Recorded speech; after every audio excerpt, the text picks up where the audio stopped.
समय मैं उत्तर प्रदेश के सुल्तानपुर जनपद में हूँ। यहाँ पर नगर पंचायत लमुआ में यहाँ बहुजन समाज पार्टी से चेयरमैन की प्रत्याशी हैं रोहिणी पटेल जी। इनका कहना है कि सर्वजन हिताय सर्वजन सुखाय के नारे के साथ मैं लोगों के बीच जा रही हूँ, डोर टू डोर कैंपेन कर रही हूँ, अपनी बात को रख रही हूँ। यहाँ की जो भी मूलभूत जन समस्याएं हैं उनको मैं दूर करने का वायदा भी लोगों से कर रही हूँ। अगर मैं यहाँ से चेयरमैन चुनकर आती हूँ तो जो भी यहाँ की जन समस्याएं होंगी उनको मैं दूर करने का काम करूँगी। आइए जानते हैं कि रोहिणी पटेल जी से, जो कि प्रतिनिधि हैं संजय वर्मा जी इनसे जानने की कोशिश मैं करूँगा कि अगर यहाँ पर आप नगर पंचायत अध्यक्ष लमुआ चुनकर आती हैं तो किन किन कार्यों को आप तरजीह देंगी। चुनकर आती हैं तो समुचित वार्डों में शुद्ध पेयजल की व्यवस्था देने का काम करेंगे। जी सर, जैसे समुचित पानी की व्यवस्था भी हो और वहाँ से पानी निकासी की व्यवस्था भी हो। पानी पीने का ये बात आपने रोहिणी जी बहुत ही अच्छा आपने प्रश्न उठाया है कि हमारे यहाँ सबसे मैं तो पहला भी आपके नगर पंचायत में 2 वार्ड में गया, मैं देखा कि तमाम चूँकि पूर्व की ग्राम पंचायतें लगी हुई है, कच्चे मार्ग हैं, इंटरलॉकिंग, सीसी रोड, नाले की व्यवस्था, जल निकासी के लिए नाले का निर्माण कराना, ये तो प्रथम प्राथमिकता होगी आपकी। जी सर, मैं अभी खत्म से आई विवेकानंद एरिया से, तो वहाँ भी अंदर वहाँ पे जैसे इंटरलॉकिंग वगैरह उस तरह के मार्ग चाहिए, या फिर कई जो रोड पक्की सड़कें डामर ऐसी व्यवस्था वहाँ पर होनी। अच्छा, देखा जाता है मैम कि सीसी रोड की रेवेन्यू जो होती है अलग होती है, इंटरलॉकिंग की अलग होती है, डामर की अलग होती है, वैल्यूशन बढ़ जाती है। तो किन किन स्थानों को आपने चिन्हित किया है? ज़्यादातर लोग होता है कि आदमी 2 पहिए से ज़्यादा 4 पहिए यूज़ कर रहा है ना। वहाँ पे ट्रैक्टर जा रहा है, टाली जा रहा है, जब गाड़ियाँ निकलती है तो गाड़ियाँ मतलब नीचे उनका भार ऊपर नीचे होता है। तो ऐसी जगह पे अच्छी पक्की सड़कें जैसे सीसी रोड इंटरलॉकिंग देने का काम करेगी और ऐसा नहीं कि पतली चौड़ीकरण होना चाहिए वहाँ का रास्ता जी, इस तरह की व्यवस्था की जाए। जो आदर्श वार्ड का आपका संकल्प है नगर पंचायत लमुआ के लिए, उसको पूरा करने का काम करेंगे। सर, हमारी कथनी में अंतर नहीं होगा जी, ये तो समय बताएगा कि हमारा कार्य किस तरह का। मैडम आप कथनी, ये हमारी सोच है जी, ये हमारी सोच है और उद्देश्य करना हमारा ये पूरा कर्तव्य है और मैं इसके लिए पूरी तरह से प्रयासरत रहूँगी, प्रतिबद्ध हैं आप। मैम, चूड़ा के अंतर्गत आवास आता है निम्न गरीब लोगों के लिए, उसमें व्यापक तरीके से भ्रष्टाचार देखने को मिलता है। अगर आप सुन कर आएंगे इन सब कार्यों को किस तरह से? सर, ये मैं इस चीज़ के लिए आपने मेरा 2-3 इंटरव्यू भी देखा है, मैंने इस बारे में कहा भी कि जिन लोगों की आवास की समस्या है, मतलब सरकार द्वारा मिली है आवास है, शौचालय मिली हुई है, लेकिन आज तक तो उन तक मिला नहीं है। मुझे खुद इन सब चीज़ों की आवश्यकता है, लेकिन मैं गई डोर टू डोर मार्केट भी गई, लेकिन मुझे ये सब चीज़ें दिखाई नहीं पड़ी। तो मैं ये चाहूँगी महिलाओं के लिए खासतौर इन सब चीज़ों की व्यवस्था हो जाए। वातानुकूलित शौचालय बनवाने का काम करेंगे, निजी शौचालय भी देने का काम करेंगे। ग्रामीण क्षेत्रों में नगर पंचायत में आ गया है, 2018 में ODF कर दिया गया था, मिला है लेकिन अभी समस्या है, सिर्फ बना हुआ है, वो अभी यूज नहीं में आ रहा है, मतलब नहीं हो रहा है, मतलब पूरी तरह से भी बना हुआ नहीं है, सबको सब चीज़ें नहीं मिली हुई है, कोई जागरूक नहीं है या कहीं जिन्हें मतलब इस चीज़ के बारे में पता नहीं है। लोगों के दरवाजे में मैंने देखा पानी निकासी की समस्या नहीं है, नल नहीं है, अगर नल भी है तो उनको मतलब गंदा जैसा पानी आ रहा है। सिस पीरियड बहुत बढ़िया आपने प्रश्न उठाया। सिस पीरियड के होने के कारण से लोग आंसू की चपेट में जा रहे हैं, गंदा पानी पीने के लिए मजबूर हैं। तो 15 वार्डों में जहाँ पानी की निकासी हो रही, थोड़ी बहुत गड्ढे बना करके जोर से गड्ढा साफ करती, वहीं गड्ढा पानी गार्बेज पॉइंट बन जा रहे हैं, बिल्कुल वही पानी आ रहा है। पानी जैसे लो हाथ गिलास तो पानी बिल्कुल गंदा बैठा रहता है जी, तो वो पानी अगर कोई भी पी रहा है, चाहे बच्चा हो, चाहे बूढ़े हो, चाहे नौजवान हो, वो तो बीमारी की चपेट में ही जाएंगे, है ना। तो मैम, इसके लिए आपके पास ठोस प्लान क्या है कि आप क्या मिनी बोर कराने का काम करेंगी या पानी की टंकी रखवा के लोगों को वार्डों का व्यवस्था देने का काम करेंगी? हमारा प्रयास ये रहेगा कि जो टंकियाँ जो होती सरकारी टंकियाँ, मैं सरकार से अनुरोध करूँगी सरकारी टंकियाँ बनाई जाए, या फिर कहीं कहीं मिनी बोर भी, मतलब जैसा जहाँ पे सुलभ। किन किन स्थानों पे आपको वार्ड में कैंपेन करने जा रहे हैं, किन किन स्थानों पे आपको लगता है कि शुद्ध पेयजल की व्यवस्था बनी हुई है?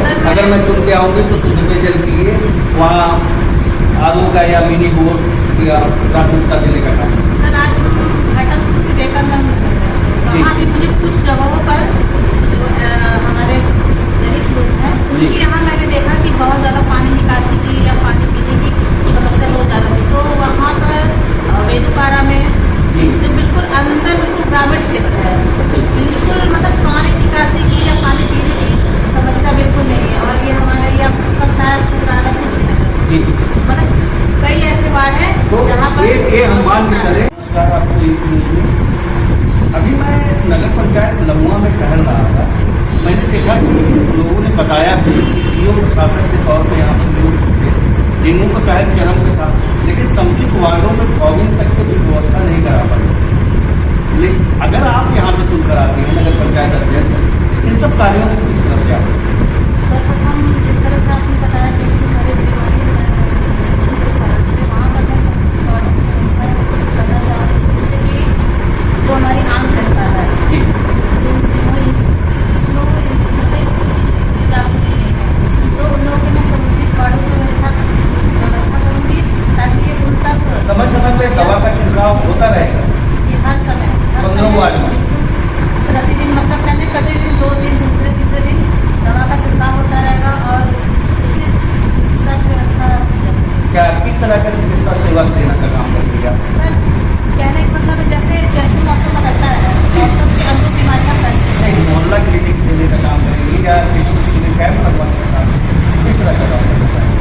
सर मैं सरकार से अनुरोध करूँगी या फिर जो हमारी जो सरकार है हमारी सरकार है, मैं अनुरोध करूँगी वहाँ पर ज़्यादा से ज़्यादा निःशुल्क व्यवस्था की जाए। CSC जो है उसमें डॉक्टरों की अच्छी तैनाती किया जाए, अच्छे से डॉक्टर्स हों, बेड की भी व्यवस्था बढ़ाई जाएगी। इस सब कार्यों को आप तरजीह देंगे? जैसे कि कभी भी होता है अकस्मात डिलीवरी की व्यवस्था मतलब महिलाओं को उचित व्यवस्था नहीं मिल पाती है, तो इन सब चीज़ों को उचित बेड वहाँ पे मिले, महिलाओं को उचित सुल्तानपुर जाना पड़ता है, दूर दराज जाना पड़ता है। यहाँ सब चीज़ हमारे लमुआ बाजार में भी जैसे औरतों की मैं बात करें, औरतों के लिए डिलीवरी उपलब्ध नहीं है। आजकल देख रहे सर्जरी जैसे मतलब नॉर्मल बहुत रेयर होता है, ऐसा सर्जरी भी आता है केस, तो अच्छे से अच्छे मतलब डिलीवरी की व्यवस्था वहाँ पर हो सकता है हमारे। इस तरह का इंतजाम आप नगर पंचायत लमुआ में करना चाहेंगे? जी ये हमारी अपनी सोच है। मतलब महिलाओं के लिए उचित वातानुकूलित शौचालय की व्यवस्था जैसे जगह जगह पर शौचालय पे तो अभी मैं मार्केट में टहल रहा था, लोगों ने हमसे कहा भैया हमारे यहाँ दूर दराज से महिलाएं आती है, दूर दराज बने एरिया से, लेकिन यहाँ तो ना तो एक शौचालय है महिलाओं के लिए, ना तो सामुदायिक शौचालय है, शौचालय की भी अव्यवस्था यहाँ पर बनी हुई है। सर मैं एक महिला हूँ, मुझे इतने पैसे दो या इतना घूस दो तब मैं यही जानना चाहता हूँ 2,50,000 सीधी बात मैं कर रहा हूँ, 2,50,000 जो होता है उसको दिलवाने का काम करेंगे? 1 रुपये का भ्रष्टाचार नहीं होगा? बिल्कुल बिल्कुल 1 रुपये का भ्रष्टाचार नहीं होगा। 2,50,000 है तो उसको मिलने का काम होगा जो पात्र लाभार्थी हो। सर वो सरकार द्वारा लाभार्थी मतलब वो हमें मिला हुआ है, तो उसमें किसी और का कैसे ना घुसखोरी क्यों होना चाहिए? अगर माने जो पैसा दे वो आम जनता जो है उनके लिए 10 रुपये भी बड़ी बात होती है। जी तो भ्रष्टाचार मुक्त आपका नगर पंचायत लमुआ होगा अगर आप चुनकर आए? बिल्कुल एकदम। अभी मैं मार्केट में टहल रहा था तो तमाम व्यापारियों से भी मैंने बात किया, कहे भैया हमारे यहाँ अगर कोई शादी ब्याह का फंक्शन पड़ता है तो मैरिज हॉल की समस्या बहुत तकलीफ होती है, हम लोग प्राइवेट वाहन नहीं कर पाते। मैं जानना चाहता हूँ अगर आप नगर पंचायत अध्यक्ष लमुआ चुनकर आती हैं तो क्या मैरिज हॉल देने का काम करेंगे आप? सर इतनी योजनाएं होने के बावजूद भी अगर हमारे लमुआ क्षेत्र में जैसा कि हमने बताया कि आपको वातानुकूलित शौचालय नहीं है, पार्क भी नहीं है, जैसे कि अब ये नगर में आ रहा है हमारा लमुआ, तो उसके लिए पार्क व्यवस्था की जाएगी, सरकारी मैरिज हॉलों की व्यवस्था की जाएगी। इस तरह की मैं व्यवस्था करने की पूरी कोशिश करूँगी और मैं अपने सरकार द्वारा वहाँ अपील करके मैं योजनाओं की व्यवस्था करने की कोशिश करूँगी। मैम मैं शहरी क्षेत्रों में देखता हूँ आम दिनों में लोग अब तो कहते हैं कि भैया हमारे यहाँ सबसे बड़ी समस्या ये है हाउस टैक्स, जलकर टैक्स, क्योंकि नया नया नगर पंचायत हुआ है। तो आपके यहाँ क्या बोर्ड की बैठक में इस बात का तय किया जाएगा कि कम से कम हाउस टैक्स, जलकर टैक्स लोगों से लिया जाए, उसको सहूलियत देने का काम आप करोगे? सर जो गरीब जनता है वो टैक्स नहीं दे पाती और टैक्स न देने की वजह से वो अपना बिजली पानी वगैरह कटवा लेते हैं जी। इसीलिए हमारी कोशिश यही रहेगी कि उसे भी कम करने का प्रयास किया जाए। रात्रि के समय में जब करता हूँ मैं तो लगता है कि आज भी ये ग्राम सभा का ग्राम सभा ही प्रकाश स्रोत लिए आप स्ट्रीट लाइट, हाईमास्ट लाइट या सोडियम लाइट लगवाने का भी काम करेंगे आप? जैसा कि ये हमारा नगर क्षेत्र में आ रहा है, ये नगर क्षेत्र लम्बा में बात नहीं कर रही जी। लम्बा के आगे जो वार्ड है, बाकी जो समुचित वार्ड है 15 वार्ड जी, सारे वार्डों में मैं उचित प्रकाश व्यवस्था करने की कोशिश करूँगी जिससे पूरा लगे कि शहरीकरण है नगर पंचायत लम्बा। आखिर में अपने सम्मानित मतदाताओं से क्या रोनी जी अपील करूँगी कि वो जिस तरह से अपना प्रेम और स्नेह मुझे मुझ पर आशीर्वाद दे रहा है उससे मुझे भारी मतों से विजयी बनाया। आने वाले 11 मई को हाथी के चुनाव निशान पर बिल्कुल और देखे भारी से भारी मतों से विजयी बनाए। जी, मैं अपनी जनता से यही अनुरोध करना चाहूँगी मुझे भारी मतों से विजयी बनाए और मुझे अपने साथ कदम से कदम मिला के चलने के लिए धन्यवाद। ये थी रोहिणी पटेल जी जिन्होंने बड़ी बेबाकी से अपनी बात को रखा और उन्होंने कहा कि अगर मैं यहाँ से नगर पंचायत लम्बुआ चुनकर आती हूँ तो विकास की गंगा बहाने का मैं काम करूँगा।